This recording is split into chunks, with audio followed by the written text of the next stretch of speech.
In this video, I want to show you how we transformed our plain living room walls by adding architectural detail to it by adding board and batten to our walls. And I want to give you the cost breakdown on how much it costs. It was very simple, easy to do, and you can do it yourself. I want to show you how. Come on. So I started off at Lowe's, and you can see I bought this 1 inch by 4 inch by 8 foot primed board. It was $8.98 if you bought them singly, but if you bought over 10, you could get them for $7.63. So that's what I needed. I needed 14 boards, so that's what we did. So this is how the project cost broke down. I spent $127 at Lowe's, $52 at Home Depot, and I had to buy some caulk at Walmart because I forgot to buy it at Lowe's and Home Depot. So it ended up costing us $186.89 for the entire wall. The first step was to clear out the room.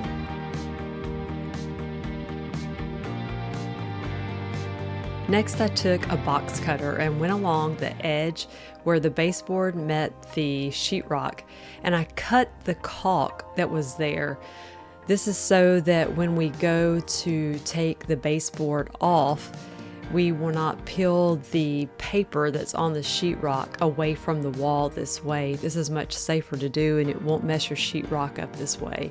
So just take a box cutter and gently go along the edge of the wall there where the caulk is to just cut it a little bit. Then you're going to want to try to get your baseboard off the wall. I started off with a pry bar and it didn't work so well, so I found this small screwdriver and I just gently put it in there until I could get a little bit of it pulled away, as you can see here. Then I put my pry bar in the space, and then I took a piece of wood. You're going to want to take something to put behind your pry bar so that when you're prying it away, it doesn't leave a dent in your sheetrock. You're just gently going to want to pry until you can get it kind of started. Once you get it going, it's a whole lot easier. But first, you just start prying a little bit at a time until you can get it pried away. Just remember to put that piece of wood or something hard behind there so that you don't dent your sheetrock in. And I kept doing this until we went all the way down the wall and the baseboard came loose.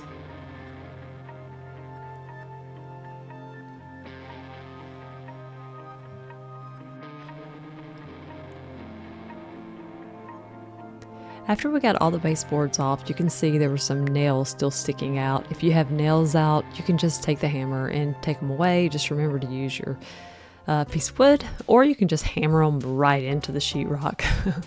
Sometimes that's easier. Then I took a razor blade and went along and cut the excess caulk off of the sheetrock. I don't know that you would have to do this, but I just did it to make it cleaner. Then it was time to put our first board down. I had to do a 45-degree angle here. You can see right here a little bit better, but it needed to be cut with a 45-degree angle. I like to mark on my wood the angle that it needs to be before I take it out to the saw to cut it. That way it just makes it a whole lot easier when I get it out to the saw to cut it. Then you'll see here on the other end, I needed to do the same thing where the boards meet up. It just makes it look so much nicer. So you're just going to do a 45-degree angle here, and then you need your other board to kind of go the other direction. So you're going to do it like this, and then after you get them cut off, they'll line up together. So my husband, he helped me with this project, and he put it at a 45-degree angle just like this, and laid it on there where we made our mark and cut the wood. Now, if you don't have a saw like this, you could always get a miter box. I'm sure you can get them on Amazon or somewhere else, but that's what I would do if I did not have a saw like this. I would get a miter box and do the same thing on it. And as you can see here, once you do your cut, it should line up something like this. It wasn't the perfect cut, but it was okay. Next, I took my cordless nailer, and this thing helped so much in this project. So I'll link to this one below. I really enjoy it, so I will link to it below. But it helps so much in doing this project. This was the first time I actually ever used this one, so as you can tell right here, the nail didn't go in all the way because I learned you have to hold it with both hands to really make it go in great. Now that our baseboards were laid, it was time to start with our vertical boards and our top horizontal board. The vertical boards are just simple straight cuts.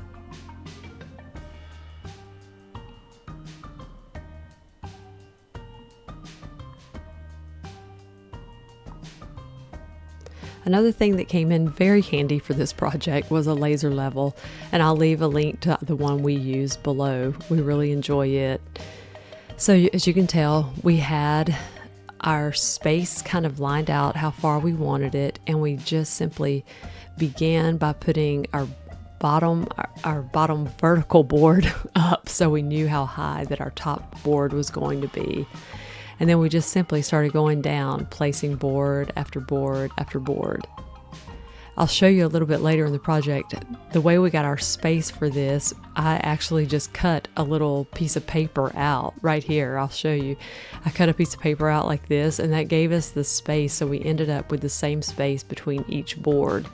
And I would just lay it on the wall and put my other board up, and then take it off, put it on the other side, and do the same thing again all the way down the wall.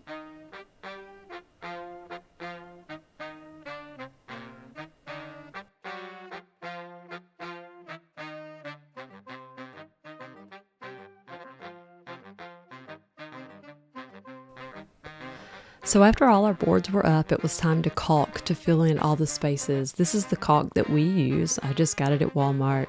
It runs about $3 for a tube. I think we ended up using about 3 tubes of it to do the entire wall. So if you've never used caulk before, there's a couple of ways you can get the top off of it. One way is to just put it straight in your caulk gun like this, and when you squeeze that handle, there's a blade inside of there, and it will cut the end of your caulk off of there. It's not necessarily the best way to do it, but it is one way to do it. I really like to use the box cutter and put an angle on the end of my tube a little bit better, but this is what we did for now. You're also going to want a damp washcloth or paper towel, something that's just kind of damp. You definitely want this when you're going to caulk. Now just go and find all the spaces where your boards meet your sheetrock and start caulking. You can also fill in your nail holes, anything like that. This is not the fun part of the project, but it absolutely makes a difference in the way it turns out in the end. So one of the reasons I don't really enjoy cutting the ends off like I did a while ago is because it makes the hole so big. And you can see how much caulk comes out. Kind of makes it messy. I like it when the hole's a little bit smaller. It makes it a little easier to work with. But you're just going to put it there between the crack, and then you're going to get your finger kind of damp with your washcloth and just go down and swipe off the excess of the caulk. And having that damp rag makes such a difference. Caulk can get kind of sticky and hard to work with if you don't have a damp cloth to go.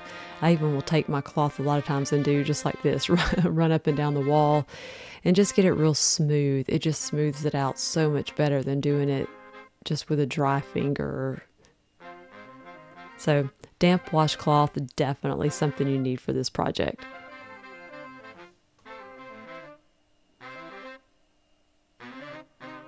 You can see how smooth it makes it here. Then I just continued going on and on all the way around until we got the entire wall finished.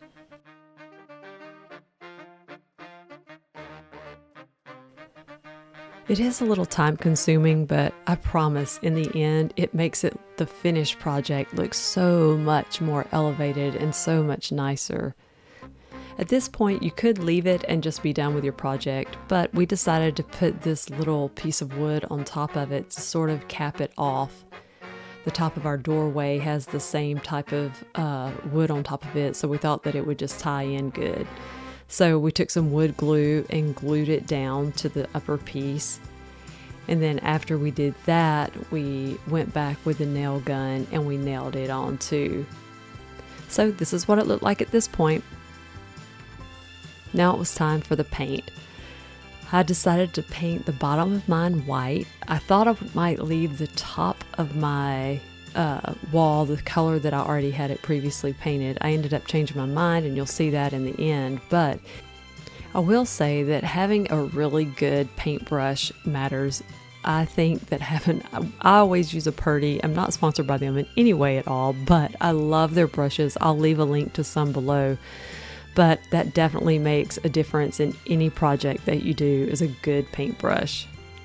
After getting the bottom painted, I liked it, but I decided that I wanted to do the top with, it's sort of a dark navy color.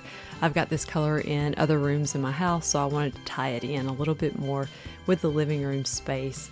So that's why I went with this color, and I already had this paint at my house. So if you had to buy 2 different color paints, I guess your project would end up being a little over $200 if you were going to do the size wall that I did. But I already had this on hand, and so I decided to go with it.